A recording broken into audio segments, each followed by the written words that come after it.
What do you think, Fresh Baked? Second star on the right, straight on till morn. Sound pretty good? All right, I agree. So I got a fast pass. I modified because I had Splash Mountain for like 4 o'clock, but I decided not to do that because we already did Splash Mountain this morning, so, and I'm still wet.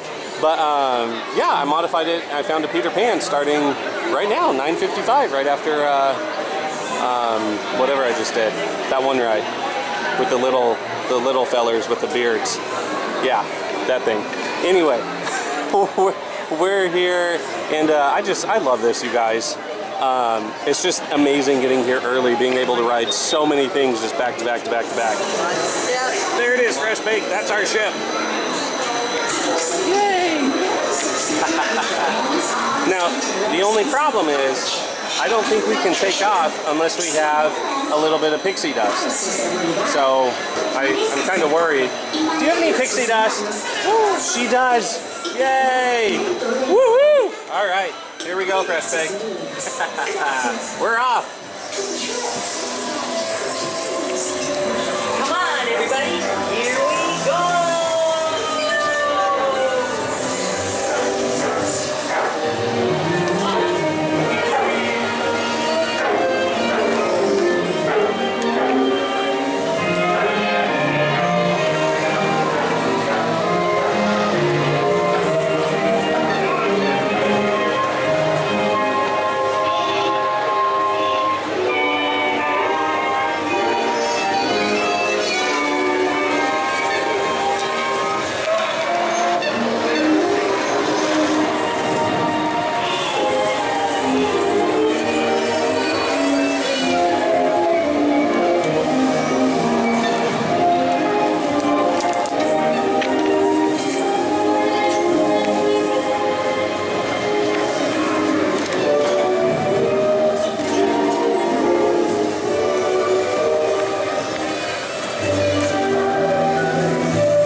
The dance floor is open. Be our guest. That's right, it's open.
Well, good morning, Fresh Baked. So, I'm excited. I'm actually, okay, so here's what happened. I'm not at Magic Kingdom anymore. It's not Monday anymore. I know the last thing you guys saw was the band, but I'm actually here at Animal Kingdom, if I'm pointing that right. I don't know, that's the baobab tree. But I'm about to do something super exciting, you guys. I'm gonna go see the Caring for Giants tour, where we can see all the elephants, how the elephants are taken care of. Get to see the little baby elephant, Stella. I'm very excited. So, yeah, and the best part is I get to videotape the whole thing. So this is gonna be a fun tour, I think, you guys. We're gonna learn a lot about elephants, and yeah, it's a little bit different than what we normally do at Disney, but I think you guys are really gonna enjoy it. At least, I hope you're gonna enjoy it. Let me know in the comments if you like this tour, and also I'm really curious to know, let me know if there's any other tours that you want me to do, like Keys to the Kingdom or Marceline to Magic Kingdom, any of those. Let me know. Bye. Enjoy. Caring for Giants, before we go up, we do have a couple of things to go over. When we go up, we are basically going into the elephants' living room, basically, if you want to think about it that way. So what does that mean? We can't be waving at them. Also, we're not going to yell at their names, only because that's how we bring them in at night, by calling them. So we don't want to confuse them. I see a lot of people with cameras, so I imagine you would like to take some pictures. Yes. Perfect, because I encourage it. Please do. Also, you can take some elfies. You're welcome. Yep, nice. Keep on coming. All right, so follow me, everybody. We'll come upstairs and see what's going on. Because it would really smell. That is one big pile. No, what? Jurassic I don't Park. want you guys come up and go, what's that smell? And it'll be all the elephants. Oh, nice. They're right there. There you go. We're still in the clouds. So we'll come right on over here, because it looks like we get some good pictures. We got some elephants right over here. Is it baby? So first and foremost, thank you so much for everybody joining us today here for Caring for Giants. You probably may or may not know, this is, you know, the business distance. Oh, never mind. There's Stella. Dan is now out of the picture. Exactly. I know, right? Yeah. So, once again, welcome everybody to Caring for Giants. It's just an amazing program that we have here. The elephant over to your left, to that tree, that's going to be Basha. Over to your right, that's going to be Donna. Donna loves this. If you see, there's some hay in her tusks. She likes to store it for some reason. She just carries along. You never know where you're going to need some hay. She's like, I'm just going to store it. We have basically two herds here. We're going to have a Donna's herd, and we're going to have Vasha's herd. We also have a matriarch. Her name is Fiki. Actually, her full name is Rafiki, but we call her Fiki for short. She is the matriarch. All the elephants know that. They know that she is in charge. We also have 2 bulls, well technically 3 bulls, 2 of which, so the one you probably saw when you first came in, if he was out and about, that was going to be Mac. Mac is our breeding bull. And then you also have Savo, who is a juvenile bull. So if you've already done the attraction this morning, he's probably the one that's already out. Now this is Jabali right here coming up. So Jabali is actually Vasha's son. Notice in the background, Donna is actually taking some water. They're coming up for posing. Right? So we'll actually move a little bit this way. Because the best thing about this program, wherever the elephants go, we can go with them.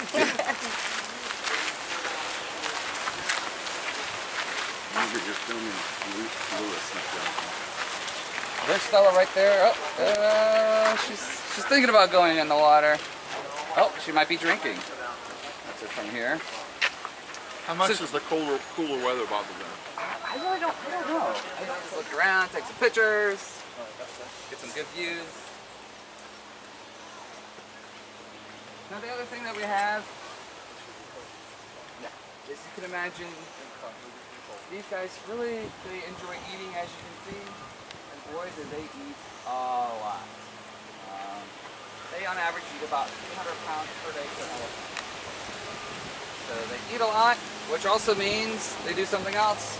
Poop a lot. Exactly. Ta-da! Oh look, in my hand I have poo. So. Not the company. That's picture worthy. This is picture worthy. But please note there is still a lot left over in their poo. So they poo.